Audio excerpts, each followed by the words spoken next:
শাহজাহান ভূঁইয়া মারা গেছেন। সোমবার ঢাকার শহীদ সোহরাওয়ার্দী মেডিকেল কলেজ হাসপাতালে চিকিৎসাধীন অবস্থায় তার মৃত্যু হয়। আসসালামু আলাইকুম বন্ধুগণ, আজ তোমার নতুন একটা নিউজ হাজির হয়েছি। সে নিউজটা হচ্ছে আমরা তো সকলে শাহজাহান যে জল্লাদ করতো তিনি তাকে আমরা সকলে চিনি। তিনি কিন্তু আমাদের মাঝে আর বেঁচে নেই। শাহজাহান জল্লাদ তিনি কিন্তু মারা গেছে। তো বন্ধুগণ আমার সেই ভিডিওটা দেখে আসবে যে তার কিভাবে মৃত্যু হয়েছে। তো বন্ধুগণ আমার সেই ভিডিওটাকে দেখে আসি। বঙ্গবন্ধু শেখ মুজিবুর রহমানের 6 ঘাতক সহ আলোচিত 26 জনের ফাঁসি কার্যকর করা আলোচিত জল্লাদ শাহজাহান মারা গেছেন। জেল থেকে বেরিয়েই বিয়ে বিচ্ছেদ নিয়ে নানাভাবে সামাজিক যোগাযোগ মাধ্যমে আলোচনায় ছিলেন এই জল্লাদ। বিস্তারিত মোহাম্মদ সোহাগ বিশ্বাসের রিপোর্টে। দীর্ঘ ৩১ বছরের সাজা ভোগ শেষে মুক্তি পাওয়া আলোচিত জল্লাদ শাহজাহান ভূঁইয়া মারা গেছেন। সোমবার ঢাকার শহীদ সোহরাওয়ার্দী মেডিকেল কলেজ হাসপাতালে চিকিৎসাধীন অবস্থায় তার মৃত্যু হয়। সাভারের হেমায়েতপুরের জাদুচর এলাকায় একটি ভাড়া বাসায় থাকতেন শাহজাহান। রোববার রাত 3:30টার দিকে বুকে ব্যথা অনুভব করলে ঢাকার শহীদ সোহরাওয়ার্দী মেডিকেল কলেজ হাসপাতালে নেওয়া হয়। সেখানে চিকিৎসাধীন অবস্থায় তার মৃত্যু হয়। পরিবারের সূত্র বলছে, সোমবার ভোর 5:30 দিকে তার মৃত্যু হয়েছে। তার বোন ফিরোজা হাসপাতালে মরদেহ গ্রহণ করেছে। আইনগত কার্যক্রম শেষে শাহজাহানের মরদেহ নরসিংদীর পলাশ উপজেলার ইছাখালী গ্রামে দাফন করা হবে।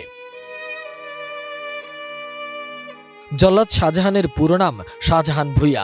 তিনি নরসিংদী জেলার পলাশ উপজেলার গজারিয়া ইউনিয়নের ইছাখালী গ্রামের মৃত হাসেন আলীর ছেলে। 1950 সালের 26 মার্চ জন্ম নেয়া শাহজাহানের বয়স হয়েছিল 74 বছর।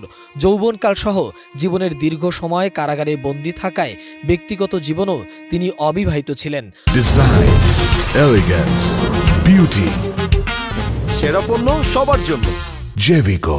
তবে কারামুক্তির পর এক তরুণীকে বিয়ে করেন, সেই সংসারও টেকেনি। এ নিয়ে আইনি জটিলতায়ও পড়েন তিনি। দীর্ঘ ৩১ বছর 6 মাস 2 দিন কারাভোগের পর 2023 সালের 18 জুন দুপুরে কারাগার থেকে মুক্তি পান শাহজাহান। ডাকাতি করতে গিয়ে হত্যা ও অস্ত্র আইনের 2 মামলায় তার 42 বছরের কারাদণ্ড হয়েছিল।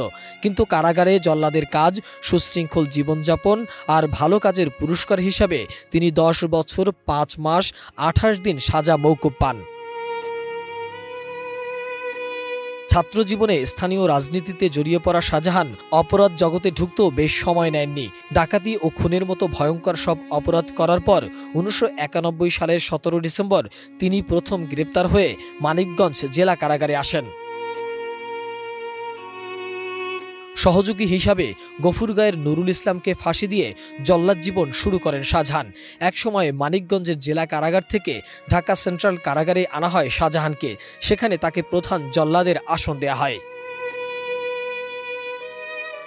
কারাগারের নথি অনুযায়ী জল্লাদ শাহজাহান বঙ্গবন্ধু শেখ মুজিবুর রহমানের 6 ঘাতক, 4 যুদ্ধাপরাধী ও কুখ্যাত সন্ত্রাসী এরশাদ শিকদার, জঙ্গি নেতা বাংলা ভাই ও আতাউর রহমান সানি সহ আলোচিত 26 জনের ফাঁসি কার্যকর করেন।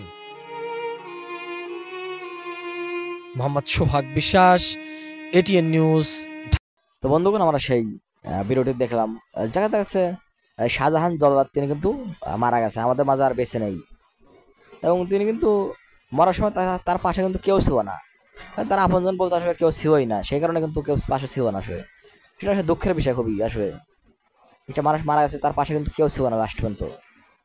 তিনি কিন্তু আমাদের তার বেঁচে নেই। আসলে তার দশের সবাই দোয়া করবে আসলে তাকে যেন জান্নাত নসিব করে। তো বন্ধুগণ আসলে তোমাদের মতামত অবশ্যই কোনো জানাবে। তার সঙ্গে শেষ হচ্ছি, দেখাবো না কোনো নিউজে।